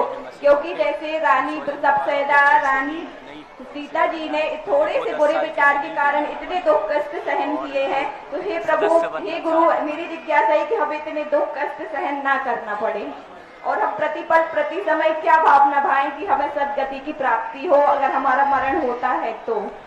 देखो, कष्टों का समान तो हम दूसरों को कष्ट नहीं देंगे तो हमें कष्ट नहीं होगा। किसी भी कष्ट देने के पहले ये सोच लेना चाहिए, यही कष्ट लौटकर मेरे ऊपर आएगा तो क्या तुम उसको सहन कर पाओगे? इसलिए हम किसी को कष्ट नहीं देंगे, क्योंकि मुझे कष्ट सहन नहीं होता है। यही मार्ग है, यही सूत्र है। डॉक्टर पूजा जी जिज्ञासा करेंगे, तैयार रहेंगे श्रीमती दिव्या जी दमोह। पूज्य गुरुदेव के चरणों में बारंबार नमोस्तु नमोस्तु नमोस्तु। समस्त मुनि संघ के चरणों में नमोस्तु, समस्त चुल्लक जी के चरणों में इच्छामी। गुरुवर, मेरा प्रश्न ये है कि जो हमारे आदरणीय होते हैं उनका हम नाम नहीं लेते हैं। हम जैसे माता पिता हुए, गुरु हुए, और इसकी अपेक्षा यदि हमारे जो प्रभु होते हैं उनका हम नाम से पुकारते हैं, इसका कृपया कर समाधान कीजिए। उसका रीजन एक है कि भगवान और गुरुओं के नाम में ही ताकत होती है, इसलिए लेना पड़ता है। उनका नाम ही जाप है, उनका नाम ही जयकार है, उनका नाम में ही अतिशय है। और नाम में इतनी ताकत होती है, तन नाम कीर्तन जलम शमयत शेषम, यानी इतनी बड़ी अग्नि लगी हो, कल्पांत काल पवनोदित वन्य कल्पम दावा नलम ज्वलित मुज्ज्वल विश्वम जगत सुमेव सम्मुख तन नाम कीर्तन जलम शमयत शेषम। आपके नाम लेने से वो इतनी समाप्त हो जाती है। तन नाम नाग दमनी यदि यस्य पुंसाम, आपके नाम लेने से नाग भी शांत हो जाता है। तो आप महाराजों का, भगवानों का नाम लेने का मूल कारण है कि वो नाम भी एनर्जीफुल होता है और वही नाम मंत्र का रूप ले लेता है। इसलिए संसारी प्राणियों के नाम में वो ताकत नहीं होती है और वह ताकत न होने से उसका नाम नहीं लिया। जिज्ञासा करें डॉक्टर पूजा जी। उसके पहले कल प्रातःकाल इसी स्थान पर बड़ा मंदिर के भगवान आदिनाथ एवं भगवान भरत की अभी बता रहा। जिज्ञासा करिए जी। सभी महाराजों को नमोस्तु इच्छामि। महाराज श्री ये है, अगर घर में कोई रीति रिवाज होते हैं तो उनकी मान्यता किस पीढ़ी तक जाती है? मान होते हैं तो उसको आगे किस पीढ़ी तक? मानते हैं तो 7 पीढ़ी तक जाती है, और यदि संबंध तोड़ दिए कि हम तुम्हारी पीढ़ी का कोई पारिवारिक संबंध नहीं करेंगे तो तीसरी चौथी पीढ़ी के बाद खत्म हो जाते। लेकिन यदि आप उनको कुटुंब का मानेंगे, जब तक आप उनको कुटुंब का मानते रहेंगे तब तक रीति रिवाज भी लागू रहते रहेंगे। और यह नहीं मानना है तो संकल्प पूर्वक त्याग करना चाहिए।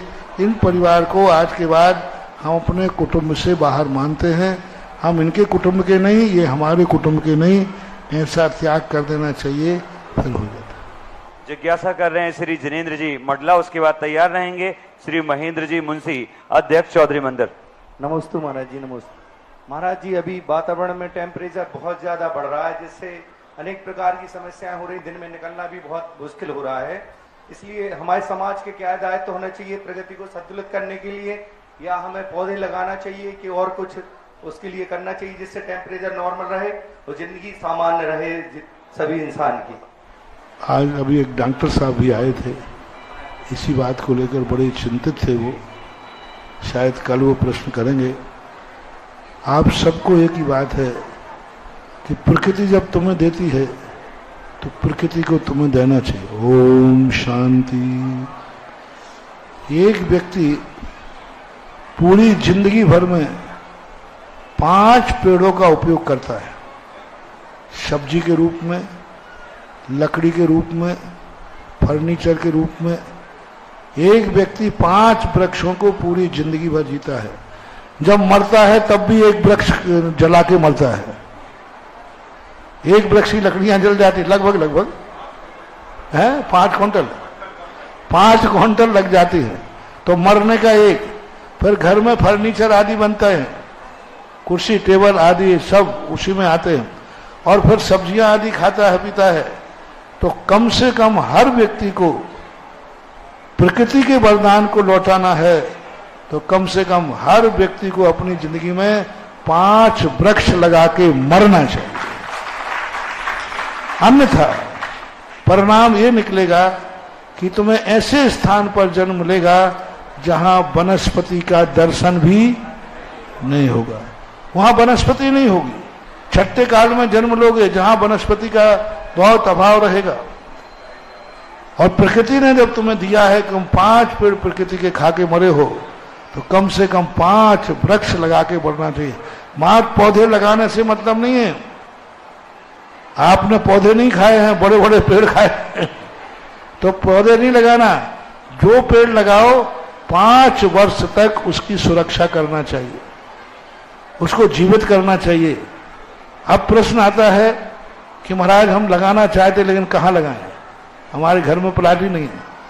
तो सबसे पहले राजस्थान में हमने अभियान चलाया था एक, तो हमने सारे तीर्थ क्षेत्र वालों को कहा तीर्थ क्षेत्रों पर लगाओ। तीर्थ क्षेत्रों पर खूब जमीनें पड़ी हैं, और कमेटी से लेकर के आमा के अंदर 5000 पेड़ लगाए गए, और 5000 तक जो पेड़ लगाएगा उसका पेड़ का खर्चा, खाद का खर्चा, पानी का खर्चा, माली का खर्चा वही देगा जिसने पेड़ लगाया है। और यदि वो पेड़ सूख गया तो वो व्यक्ति कमेटी पर कोर्ट केस करेगा कि इन्होंने हमारे एक पेड़ का मर्डर किया है, क्योंकि उसने पैसा दे दिया पूरा खर्चा कमेटी को। अब कमेटी की जिम्मेवारी है कि उस पेड़ को 5 साल तक सुरक्षित रखे। तो राजस्थान में अभियान चलाया था। मैं तो कहता हूं अपना आपका यहां प्रश्न आया है, कुंडलपुर इतनी बड़ी पहाड़ी है, दमोह का प्रत्येक जैनी नियम ले कि हम 5 पेड़ कुंडलपुर में लगाएंगे।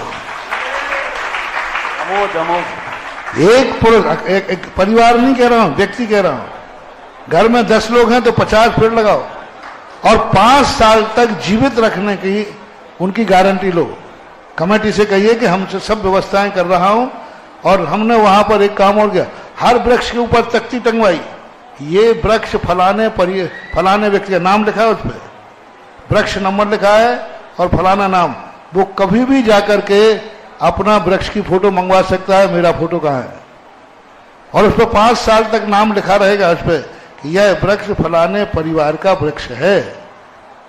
तो ये व्यवस्थाएं यदि आप करते हैं, मैं छत पे बैठा देखता हूं, पूरे मकान ही मकान दिखते हैं। पहले जहां घने पेड़ होते थे समझ लेते थे कोई गांव आ रहा है, लेकिन अब छत पे देखते हैं तो कितने दूर तक भी एक पेड़ ही नजर नहीं आता। सारे पेड़ काट डाले, सब कर दिए। वनस्पति तुम्हारे लिए है, तुम उसका प्रयोग कीजिए, यही संदेश है।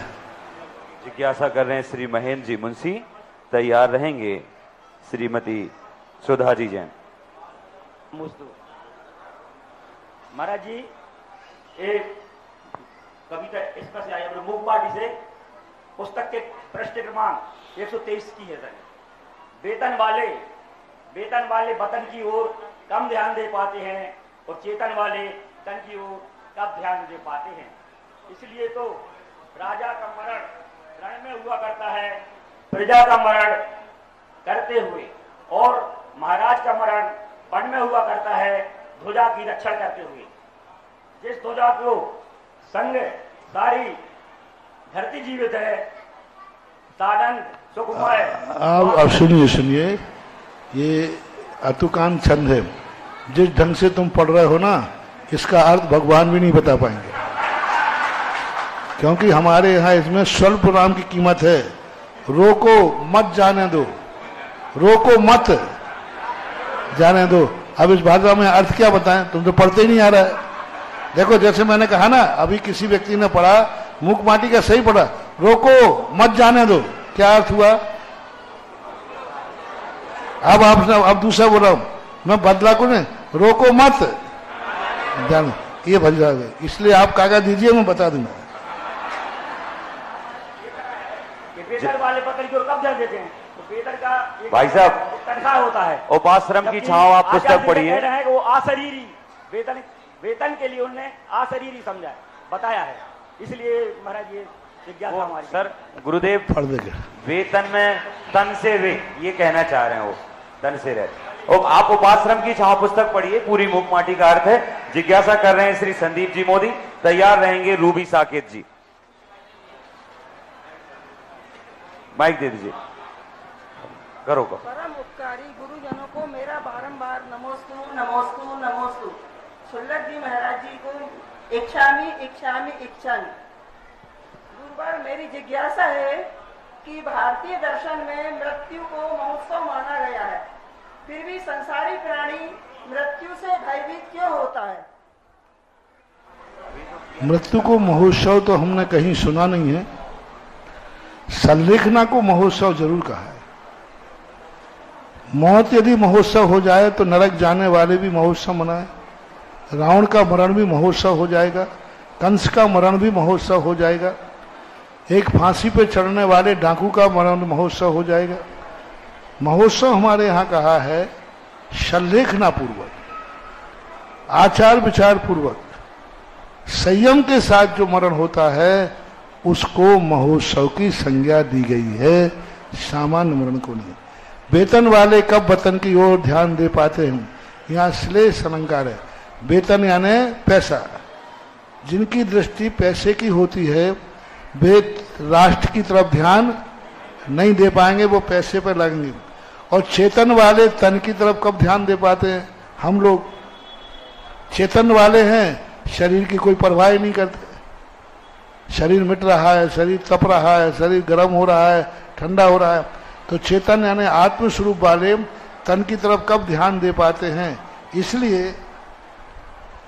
इसलिए राजा का मरण रण में हुआ करता है, राजा का मरण रण में हुआ जाता है, और प्रजा का रक्षण करते हुए वो राजा की रक्षा करते करते मरण को प्राप्त होता है। और महाराज का मरण वह वन में हुआ करता है, ध्वजा का रक्षण करते हुए। ध्वजा यानी व्रत, ध्वजा यानी संयम, ध्वजा यानी धर्म की रक्षा करते हुए। जिस ध्वजा की छांव में सारी धरती जीवित है, यानी धर्म के ऊपर है, इस प्रकार से। अब वेतन का अर्थ सिद्ध भगवान को हम ले सकते हैं। वेतन वाले, तन से रहे जीव वतन की ओर कब ध्यान देते हैं? पर वहाँ ये अर्थ नहीं है, वहाँ अर्थ यही है जो हमने अभी बताया। जिज्ञासा कर रहे हैं संदीप जी मोदी। उसके पहले रत्नकंडक श्रावकाचार्य जी की कक्षा इष्टोपदेश की कक्षा जैसी चल रही है, गुरुदेव 6:30 से इष्टोपदेश की कक्षा, 7:15 से रत्नकंडक श्रावकाचार्य और 8 बजे से हम लोग रिद्धि सिद्धिदायक भक्तामर, जो अभी तक हम पढ़ते थे पर केवल पढ़ते थे, अब पढ़ना कैसे है, क्या भाव बनाने हैं, ये सारी बातें हम समझते हैं। उनका पेपर भी रोज होता है रात्रि 9 बजे, तो आप उनको कर सकते हैं। संदीप जी मोदी जिज्ञासा करेंगे। आचार्य भगवान के समूसरण से मैं विराजमान श्री गर्दन परिवेष्टि के रूप में आज मुनि श्री के चरणों में मेरा कोटि कोटि नमन।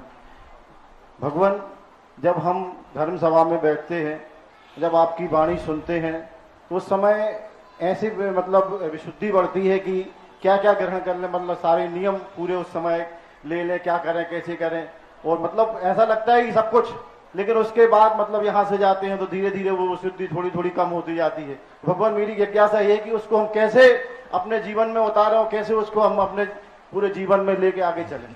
ज्ञानी व्यक्ति तवा गरम देखती तुरंत रोटी सेंक लेता है। इसी प्रकार जब तुम्हें विशुद्धि आए तो तुरंत नियम ले लो, 9 बार नमोकार मन पड़ गया, बाद में तवा ठंडा हुआ कि गया काम से। इसलिए निमित्त पा करके, कभी कभी क्या होता है, अपना मन निमित्त पा करके सुधर जाता है, और निमित्त हट जाए तो बालक के समान होता है मन। जैसे मास्टर बैठा रहता है तो बालक कितने शांत बैठे रहते, और मास्टर गया हो अल्लाह चालू। ऐसे ये मन होता है कि जब गुरु या भगवान सामने होते हैं तो ये बालक बस शांत हो जाता है। तो जब ये बालक बस शांत होता है तभी उसको ज्ञान दे दिया जाता है, पढ़ा दिया जाता है। मास्टर के जाने के बाद तुम्हारी वो सुनेगा ही नहीं, वो पढ़ेगा ही नहीं, ऐसा होता है। अंतिम जिज्ञासा दमोह पंचायत के अध्यक्ष श्री सुधीर जी सिंघई, उसके बाद सूचनाएं। करो करो, माइक पीछे।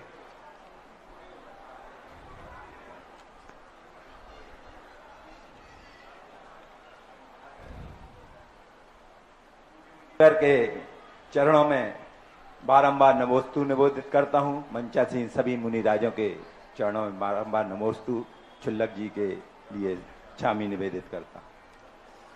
पूज्य मुनिवर, जब आप दमोह पधारे तो पूरे दमोह की जन्म कुंडली और मेरी भी जन्म कुंडली आपके समक्ष थी। मुझे तो शायद जानकारी जितनी आपको है मुझे भी नहीं थी अपने बारे में, और समस्याएं भी जो हैं वो सब आपको पता थी। और पहले ही दिन से यति विहार और विघटित समाज के लिए जो आपने किया, उसके लिए मैं और दमोह समाज सदा आपकी आभारी है। मुनिवर, काफी समय से ये जो आपने यति विहार के लिए बाउंड्री वाल का कार्य शुरू करवाया है, आवश्यकता महसूस हो रही थी, लेकिन पंचायत के पास कोई आय के स्रोत नहीं है। इधर सब मंदिरों की अपनी अपनी आमदनी, अपनी अपनी संस्थाओं की आमदनी है, और शायद पंचायत के पास जितना व्यय होता है उससे आधी भी आमदनी नहीं होती। तो इसके लिए मैं आपका आभार व्यक्त करता हूं। मुनिवर, मेरी अब जिज्ञासा ये है कि अपन इतना बड़ा प्रांगण, जो आवश्यकता है, बहुत सारी आरकाएं 25-25 के संग, 50-50 के संग दमों में आते हैं, उसके लिए वो पर्याप्त जगह नहीं होती है। तो आपकी इच्छा अनुसार जो अभी तक कार्य हो रहे हैं, वो मुझे पता है कि ये भी बड़ा विस्तार रूप लेगा और भव्य विस्तार रूप लेगा। लेकिन जब आर्का और मुनि राज नहीं रहते हैं तो उधर और एक आवश्यकता होती है कि वो जागरूकता से उस जगह की देखरेख होती रहे। तो इसके लिए पंचायत कुछ गऊ जो दुधारू हैं वो रखना चाहती है, और एक व्यायामशाला उधर भी खोलना चाहती है। आप अपने मत। प्रश्न आपका बहुत अच्छा है, थोड़ा पहले रखते तो अच्छा था। देखो, 2 यति विहार में 2 चीजें होना सभी यति विहारों में होना चाहिए। अभी यहाँ की यति विहार में सबसे पहले तो व्यायामशाला जो अखाड़े वाली है, वो व्यायामशाला वहाँ खुलना चाहिए, और कोई भी व्यक्ति वहाँ व्यायामशाला का भवन कम से कम 60 बाई 40 का एक बड़ा हॉल वहाँ कोई भी व्यक्ति अपने नाम से बना सकता है। 2 लोग मिलके बना सकते हैं, 5 लोग मिलके बना सकते हैं, लेकिन दमोह इतना गरीब नहीं है। ऐसे सेठ भी है कि वह व्यायामशाला एक ही व्यक्ति बना सकता है, और उस व्यायामशाला में एक व्यक्ति रहेगा तो उस स्थान की सुरक्षा बनी रहेगी।